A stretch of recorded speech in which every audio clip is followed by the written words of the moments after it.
இவர்களது துஆவிற்கு இவ்வளவு வலிமையா? அஸ்ஸலாமு அலைக்கும். ஒரு சமுதாயத்தின் வெற்றி என்பது அவர்களின் அதிகாரம் அல்லது தகுதியை பொறுத்தது என்று நாம் நினைக்கிறோம். ஆனால் அல்லாவின் உதவி ஒரு உம்மத்திற்கு எதனால் கிடைக்கிறது என்பதை இந்த ஹதீஸ் ஆச்சரியமான முறையில் விளக்குகிறது.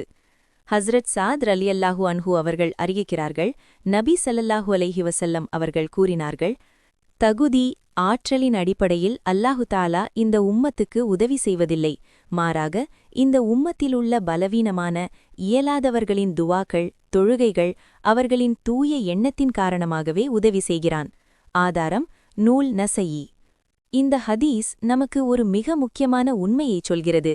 நம்மிடையே இருக்கும் ஏழைகள், பலவீனமானவர்கள் மற்றும் இயலாதவர்கள் செய்யும் தூய்மையான பிரார்த்தனைகளே துவா, இறைவரின் உதவியை நம்மிடம் கொண்டு வருகின்றன.